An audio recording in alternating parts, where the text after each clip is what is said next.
What's up, Dodgers Nation? It's the 3 Up, 3 Down podcast. We're talking about how it's Cody Bellinger's time to shine and what the return of Clayton Kershaw and Tony Gonsolin means for the Dodgers pitching staff.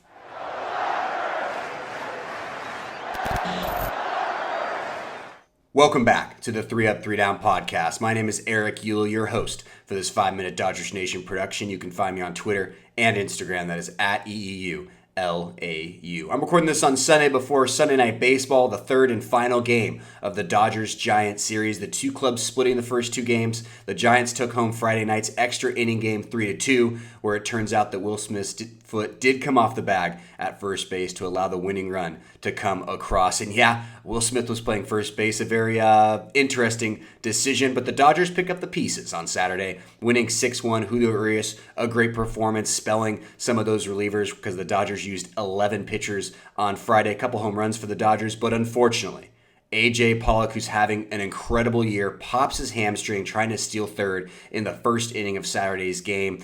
Out 2 to 3 weeks with that hamstring injury, and you feel for the guy. He's having an incredible season, and unfortunately, injuries have kind of punctuated his career in between these productive periods. You hate to say it, you hate to see it, but he's injury prone for whatever reason. But this brings a huge opportunity to the table for Cody Bellinger, a guy who can rewrite some of 2021 if he has a nice couple of weeks here. I'm not here to paint the turd gold for you. Bellinger's been absolutely awful. One of the worst hitters in the league. He's bottom 6 in the league for weighted runs created plus among hitters with minimum 250 plate appearances.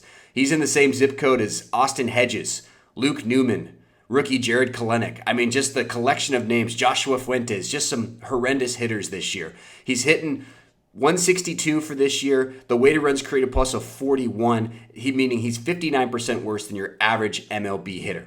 But if Bellinger can play a little bit better role offensively, because we all know what he can do defensively, he's an elite defender. But if he can just hit 220, 230, and be a big reason why this team continues to pick up momentum and pick up steam and chase down their 9th straight division title, I think it kind of rewrites some of the narrative for Cody Bellinger. The table is perfectly set. It's not July anymore, it's September. The Dodgers need every game they can get. They're in the midst of a 13-game straight game stretch. He has every opportunity right now to help the Dodgers from the batter's box. And look, the BABIP of 190 means he's a little unlucky. The K rate is still horrendous at 28%. But I'm not completely writing off Bellinger for these next couple of weeks. I think he can do it. I'm not saying he's going to, but I just think if he can have a nice couple of weeks here and fix a couple of things, whatever that means, and his manager even said, hey, he needs to stop chasing stats and trying to fix his 2020 stat line and just play good baseball.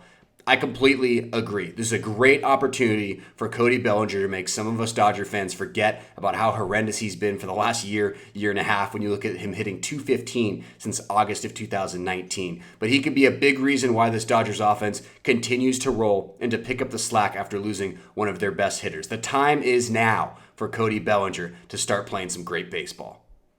The Dodgers are close to having a full starting rotation for the first time since forever, after getting some great news on Tony Gonsolin and Clayton Kershaw over the weekend. For Kershaw, it's a Tuesday rehab assignment with the OKC Dodgers, the AAA affiliate of the club. His goal is to throw 3 innings, use his whole repertoire, make sure that left elbow is feeling great after the outing. Gonsolin had a rehab start on Saturday with Rancho Cucamonga. Both guys seem to be trending in the right direction, should be back in the next week and a half if all goes well, which is going to be huge for this pitching staff. Because now it seems like David Price is having his own arm issues, so they're back down to having just 3 legitimate starters, and the bullpen has had to cover a ton of innings in the second half. 201 and a third innings in the second half through Saturday. That is tops in all of baseball. But look, they've done a hell of a job. If you look at the output, the staff as a whole, starters and relievers, a 2.66 ERA in the second half.